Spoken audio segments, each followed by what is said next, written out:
The Virginia chapter of the NAACP, along with a group of students, are filing a lawsuit against the Shenandoah School Board after it approved renaming two public schools after Confederate military leaders. It marks the latest development in an ongoing battle over Mount View High and Honey Run Elementary, formerly Stonewall Jackson High and Ashby Lee Elementary. For context, Jackson and Lee were both Confederate generals during the Civil War. The two schools were renamed in 2020 after racial justice advocates urged institutions nationwide to change building names and remove statues that honored Confederates. In a statement reacting to the news, the president of the Virginia NAACP chapter said, quote, "My belief is the Shenandoah County School Board reaffirmed their commitment to white supremacy, and when students walk through halls of the renamed Stonewall Jackson High School and Ashby Lee Elementary School, they will do so with inescapable reminders of Confederate legacies that enslaved and discriminated against African-descended people. This community deserves better." The lawsuit alleges the school board violated the First and 14th Amendments, along with Title IX and the Equal Education Opportunities Act. So, Amber, this has been a big part of the movement in the United States of continued racial equality. We saw people taking down Confederate statues across the South.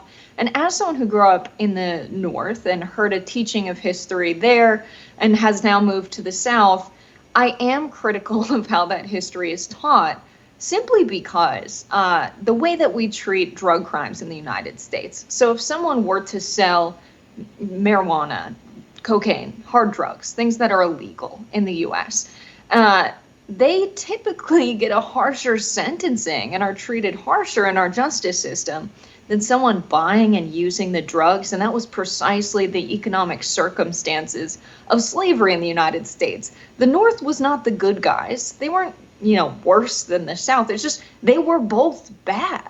And I think because this war was one fought in part to free the slaves, that's important, but it was also fought for a lot of people in the South over economic reasons that are legitimate and not the typical ones people talk about.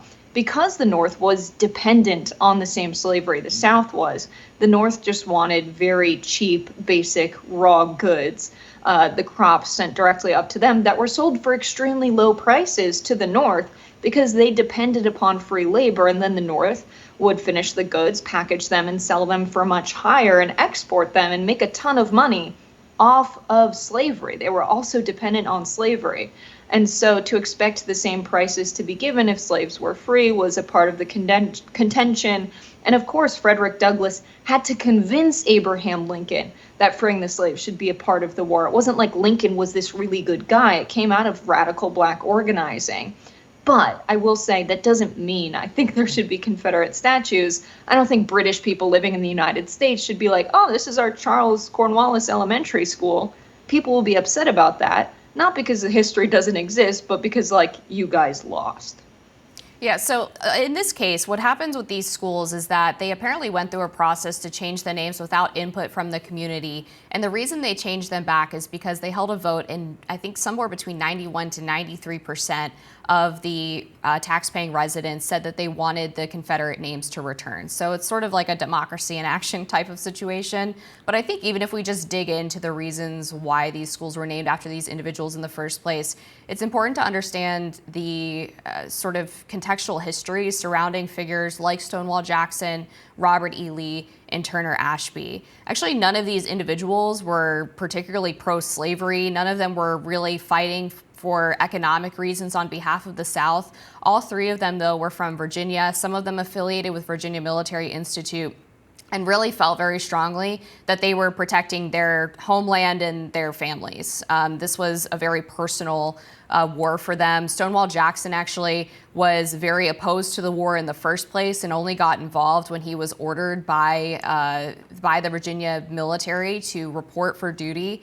He tried to have a national day of prayer to encourage the South to oppose getting involved in the war. Robert E. Lee, of course, was a very significant figure in the reconciliation of the country after the war. Stonewall Jackson and Turner Ashby both died, I believe, either during the war or shortly after. So they were unable to participate in that way. But Robert E. Lee was someone who wouldn't even take a high-profile position after the war because he thought that it was considered so immoral to profit and become sort of a famous figure based off of what had happened. So he took a position at a small college, being the president there, and that was sort of what inspired this National Reconciliation Memorial in Arlington Cemetery that is also slated for removal. And so I think it's important to understand that context, because if we're comparing these three figures to schools that are named after George Washington or Thomas Jefferson, there's really not that much difference in terms of how they viewed slavery and the fact that they all probably owned slaves. So we have to be able to reconcile the bad things that people in American history did with the good that they did. And it's not always an easy question of, well, this person fought for the Confederacy, so they're bad. And as you said, just because somebody was on the northern side doesn't mean that they're good. Founding fathers often owned slaves. Many of them, of course, owned slaves. Thomas Jefferson was known for having sexual relations with his slaves. So he's not this perfect person either. But I think it's okay to recognize that someone has a complicated history and that we're honoring them for their positive contributions and not for their negative contributions. And unfortunately, this seems to always start with Confederate leaders, but it never stops there. We've seen people try to take down statues in Lafayette Square outside of the White House. There's been attempts to take down Jefferson monuments, to take down Lincoln monuments, George Washington-related monuments. These things are constantly vandalized and defaced with graffiti and people hanging off of them during protests around D.C. So it's a slippery slope to me that we start with these individuals because it's easy to say, oh, well, South bad, Civil War bad, but we don't really look at the full context, and that inevitably leads to people going after statues of the Founding Fathers as well. Yeah, it's interesting the statistic you bring in of the background of how this came to be, of 91% of people in the district who are taxpayers in the district supporting the naming of the schools.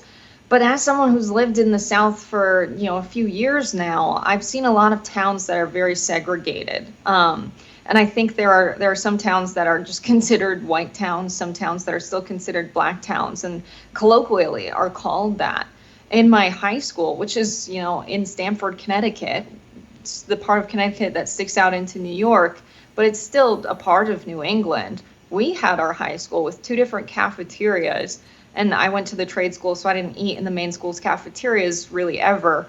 But our principal even was caught referring to them as the white and black cafeterias, and that is what they were colloquially called, and they were self-segregated. And so, the history of racism and segregation and slavery is pretty recent in the United States. And so to think of a school district where the public schools are named this, it's almost communicating, this is a white town, and white people are the ones making the rules about it.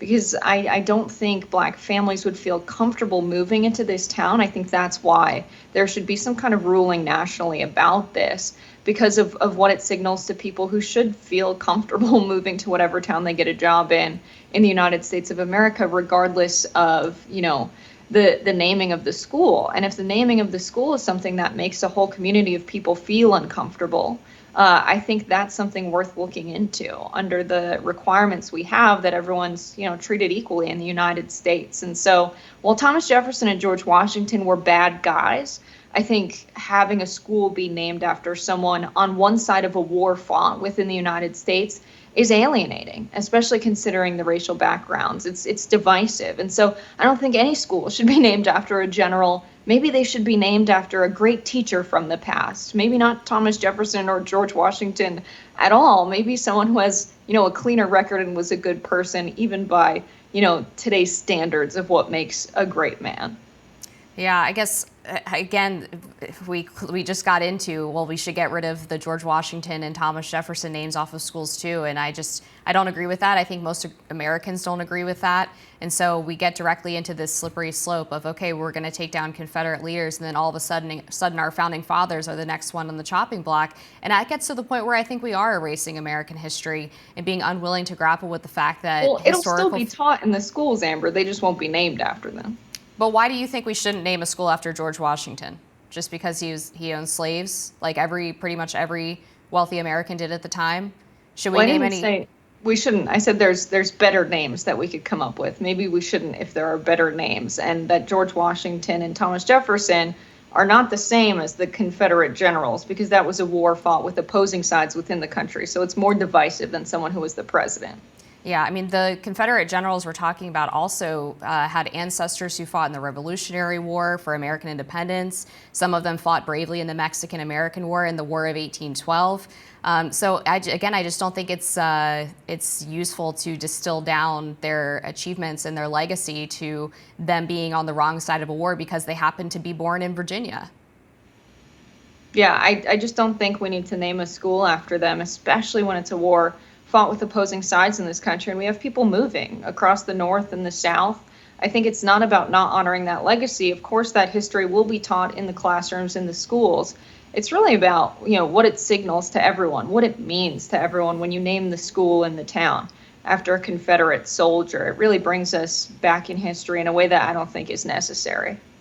Yeah, I wish it were true that we would continue to teach the history, but we've already seen in the past that when the Robert E. Lee statue was taken down in Charlottesville, it was supposed to be moved to a museum so people could obviously learn about all of the complicated history surrounding it.